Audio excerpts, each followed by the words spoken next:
మ్యారీగోల్డ్ తన కూతురైన చిట్టీతో కలిసి ఒక ఇంట్లో నివసిస్తూ ఉండేది. మ్యారీగోల్డ్కి చిట్టి అంటే చాలా ఇష్టం. చిట్టికి రోజు వెరైటీగా వంటకాలు వండి పెడుతూ చిట్టిని చాలా ప్రేమగా చూసుకుంటూ ఉండేది.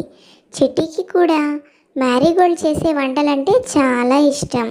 నిజంగా చెప్పాలంటే చిట్టికి తినడం అంటేనే చాలా ఇష్టం. ఇలా వీళ్ళు చాలా సంతోషంగా ఉండేవాళ్ళు. చూడు చిట్టి, నీకోసం నేను ఆరెంజ్ జ్యూస్ ఇంకా చికెన్ బిర్యానీ తయారు చేశాను. నిన్న వేరే స్టైల్లో చేశాను, ఈరోజు వేరే స్టైల్లో చేశాను. తినమ్మా, నీకు బిర్యానీ అంటే చాలా ఇష్టం కదా. తిన్న తర్వాత నీకేమన్నా వెరైటీగా ఇంకా కావాలంటే అది కూడా నన్ను అడుగు, నేను నీకు చేసి పెడతాను అని మ్యారీగోల్డ్ చిట్టిని చాలా ప్రేమగా చూసుకునేది. చిట్టి కూడా మ్యారీగోల్డ్ అంటే చాలా ఇష్టపడేది.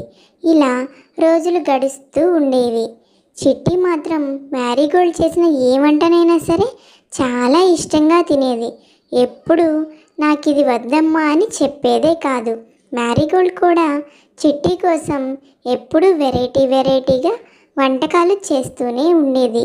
వీళ్ళిద్దరూ ఇలా ఉండగా చిట్టికి ఒకరోజు సడన్గా బజ్జీలు తినాలని కోరిక కలుగుతుంది. అది వాళ్ళ అమ్మతో చెప్తుంది. మమ్మీ, నీ పనంతా అయిపోయిందా? నీతో ఒక విషయం చెప్పాలి మమ్మీ. నాకు ఇంట్లో చేసిన వంటకాలు కాకుండా బయట చేసిన ఫుడ్ ఏదన్నా తినాలనిపిస్తుంది మమ్మీ. ఏమంటావు నువ్వు? నేను ఈరోజు బయటికి వెళ్ళి నాకు నచ్చిన ఫుడ్ తిని ఇంటికి వస్తాను. నాకు కొంచెం డబ్బులు ఇవ్వు మమ్మీ అని అడుగుతుంది. చిట్టి అంటే చాలా ఇష్టమున్న మ్యారీగోల్డ్ చిట్టి మాట కాదనలేక చిట్టికి డబ్బులిచ్చి పంపిస్తుంది. థ్యాంక్స్ మమ్మీ, నేను వెళ్ళి నాకు నచ్చిన ఫుడ్ తిని సాయంత్రంలోపు ఇంటికి వస్తాను అని చెప్పి వెళ్తుంది. ఇక అదే ఊర్లో నివసిస్తున్న బంటి పిచ్చుక తను బజ్జీల వ్యాపారం చేస్తూ ఉంటుంది. బంటి బజ్జీలు చాలా బాగా చేస్తుంది. ఆ బజ్జీలు చుట్టుపక్కల 4-5 ఊర్లో ఫేమస్. అందరూ అక్కడికే వచ్చి బజ్జీలు కొనుక్కొని తింటూ ఉంటారు. బంటికి చాలా సంతోషంగా ఉంటుంది తన బజ్జీల బిజినెస్ ఇంతలా డెవలప్ అయినందుకు. కాకపోతే బంటికి ఒక దిగులు ఉండేది. ఎంత బిజినెస్ చేసినా తన అవసరాలకు సరిపడా డబ్బు మాత్రమే మిగిలేది. మిగతాదంతా ఖర్చులకే సరిపోయేది. కానీ బంటి బజ్జీలు అంటే ఆ చుట్టుపక్కలంతా ఫేమస్ కావడంతో బంటి కూడా ఆ వ్యాపారాన్ని చేస్తూ ఉండేది. చిట్టి ఊరంతా తిరిగి ఆ నోట ఈ నోట బంటి బజ్జీల గురించి విని బంటి బండి దగ్గరికి వచ్చి ఆగుతుంది. చూడు బంటి బాబాయ్, నాకు బజ్జీలు కావాలి. వేడివేడిగా ఉండాలి, చాలా టేస్టీగా ఉండాలి. ఈ చుట్టుపక్కల ఎవరిని అడిగినా నీ బజ్జీలే ఫేమస్ అని చెప్పారు. అందుకే నేను ఈ బజ్జీలు తినడానికి వచ్చాను. నాకు కనుక నీ బజ్జీలు నచ్చితే డైలీ నేను నీ బజ్జీలు తినడానికి వస్తాను. నాకు తిండంటే అంత పిచ్చి మరి. సరే బాబాయ్, నాకు వేడివేడిగా బజ్జీలు వేసేవు అని అడుగుతుంది చిట్టి. అలా బంటి బజ్జీలు చాలా ఫేమస్ అవుతాయి. వచ్చిన వాళ్ళందరూ ఇక్కడ బజ్జీలు చాలా టేస్టీగా ఉన్నాయి, రేపటి నుంచి ఇక్కడికే రావాలి అని అనుకుంటారు. ఒక్కసారి తిన్న వాళ్ళు రోజు ఈ బజ్జీల బండి దగ్గరికే వచ్చి బజ్జీలు తింటూ ఉంటారు. బంటి చాలా సంతోషపడతాడు. ఈ బజ్జీలు చాలా బాగున్నాయిరా, చాలా బాగా చేస్తున్నారు. చూడ్డానికి కూడా ఎంత బాగున్నాయో.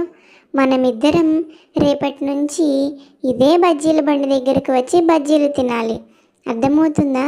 మనం వేరే బండి దగ్గరికి వెళ్ళొద్దురా అని చెప్పి అక్కడికి వచ్చిన వాళ్ళు మాట్లాడుకుంటూ ఉంటారు. అది విని బంటి సంతోషపడతాడు. కస్టమర్స్ పెరిగే కొద్దీ బంటిలో అత్యాశ పెరిగిపోయింది. ఇంత చేసి నేను ఏ కల్తీ లేకుండా వ్యాపారం చేయడం వలన నాకు లాభాలు చాలా తక్కువగా వస్తున్నాయి. ఈ రోజు నుంచి ఈ ఒకే ఆయిల్ని నెల రోజులు వాడాలి. అలాగైతేనే నాకు లాభాలు వస్తాయి. ప్రతిరోజు నూనె మార్చి వంట చేస్తే నాకేం లాభం ఉంటుంది అని చెప్పి బంటి ఆ రోజు నుంచి కల్తీ వ్యాపారం చేయడం మొదలుపెట్టాడు. నాసిరకం నూనె, పనికిరాని నూనెతో వాడిన నూనె మళ్ళీ మళ్ళీ వాడుతూ వంటలు చేస్తూ ఉండేవాడు. కొద్ది కొద్దిగా బంటి దగ్గరికి వచ్చే కస్టమర్స్ తగ్గిపోతూ ఉండేవాళ్ళు. కానీ బంటి ఇదేమీ పట్టించుకునేవాడు కాదు. కొద్దిలో కొద్దైనా లాభం వస్తుంది కదా అని చెప్పి ఆ కల్తీ వ్యాపారం మాత్రం అస్సలు మానేవాడు కాదు. దీనివల్ల ప్రజలు ఇబ్బంది పడేవాళ్ళు. వదిన, చాలా రోజులవుతుంది నిన్ను కలిసి. ఏంటి ఇన్ని రోజుల వరకు కనిపించడం లేదు? నేనంటే చిట్టికి ఒంట్లో బాగాలేదని పనికి రావడం లేదు. మరి నువ్వెందుకని పనికి రావడం లేదు వదిన? చిట్టి ఈ మధ్యన బయట ఫుడ్ చాలా ఎక్కువగా తింటుంది. అందుకే చిట్టికి ఒంట్లో అస్సలు బాగాలేదు. ఇప్పుడిప్పుడే కొంచెం బాగుపడుతుంది. అందుకే ఈరోజు పనికి వచ్చాను. మరి నువ్వెందుకని 4 రోజుల నుంచి పనిలోకి రావడం లేదు వదిన అని అడుగుతుంది మ్యారీగోల్డ్. ఏం చెప్పమంటావు మ్యారీ, నేను కూడా ఈ మధ్యన బయట ఫుడ్కి చాలా అలవాటు పడ్డాను. రోజు బయట ఫుడ్డే తింటున్నాను. అందుకే నాకు కూడా ఆరోగ్యం సరిగా లేదు. అందుకే నేను పనికి రావడం లేదు. చిట్టి నేను ఇద్దరం కలిసే రోజు బయట ఫుడ్ తినేవాళ్ళం. అందుకే ఇద్దరం ఒక్కసారి ఆరోగ్యాలు పాడు చేసుకున్నాం. ఇక నుంచైనా బయట ఫుడ్ తినకుండా జాగ్రత్తగా ఉందాం అనుకుంటున్నాను. చిట్టికి కూడా నువ్వు అర్థమయ్యేలా చెప్పొదినా. ఇప్పుడు బయట ఫుడ్ అంతా ఏం బాగుండడం లేదు, అంతా హెల్తీగా ఉండడం లేదు. ఎందుకు కొనుక్కొని మరీ అనారోగ్యాలు తెచ్చుకోవడం? తర్వాతి రోజు చిట్టి కోలుకున్న తర్వాత మళ్ళీ బజ్జీలు తినడానికి వెళ్తుంది. ఆ రోజు చిట్టి బంటి చేసే కల్తీ వ్యాపారాన్ని చూస్తుంది. ఇందువలనే జనమందరూ ఆరోగ్యాలు పాడు చేసుకుంటున్నారన్నమాట అని చెప్పి అక్కడ బంటితో ఏం మాట్లాడకుండా బజ్జీలు తినడానికి వచ్చాను, కొన్ని బజ్జీలు ఇవ్వండి అని బజ్జీలు తీసుకొని అక్కడి నుంచి వాటిని తినకుండా ఇంటికి వచ్చేస్తుంది చిట్టి. చిట్టి ఇంటికి వచ్చేసరికి మ్యారీ ఇంకా లూసీ ఇద్దరు ఒకే ఇంట్లో ఉంటారు. మమ్మీ మమ్మీ, ఈరోజు నాకు హెల్త్ పాడవడానికి కారణం ఏంటో తెలిసింది మమ్మీ. నేను ఈరోజు ఎప్పట్లాగే బజ్జీల బండి దగ్గరికి వెళ్ళానా, ఆ బజ్జీల వ్యాపారి చేసే కల్తీ వ్యాపారం వల్లే మమ్మీ నాకు ఇంకా లూసీ ఆంటీకి ఇద్దరికి హెల్త్ డిస్టర్బ్ అయ్యింది. ఇద్దరం హాస్పిటల్లో జాయిన్ అవ్వాల్సి వచ్చింది. ఇదిగో మమ్మీ, నేను జరిగిందంతా ఈ ఫోన్లో రికార్డ్ చేశాను అని చెప్పి మ్యారీకి ఫోన్ చూపిస్తుంది చిట్టి. మ్యారీ కూడా ఆ ఫోన్ చూసి ఎలాగైనా వాడి సంగతి చెప్పాలి, పదండి అని చెప్పి ముగ్గురు కలిసి వెళ్తారు. మ్యారీ ఇంకా లూసీ ఇద్దరూ కలిసి బంటి షాప్ వద్దకు వస్తారు. ఇద్దరు చాలా కోపంతో, చాలా ఆవేశంతో అదేవిధంగా బంటి వైపు చూస్తారు. బంటికి అప్పటికే విషయం అర్థమైంది, వాళ్ళు ఎందుకు వచ్చారా అని. మ్యారీగోల్డ్ బంటిని ఇలా మాట్లాడుతుంది, నీ స్వార్థం కోసం నీ దగ్గర తినడానికి వచ్చే వాళ్ళ ఆరోగ్యాలు పాడు చేస్తావా?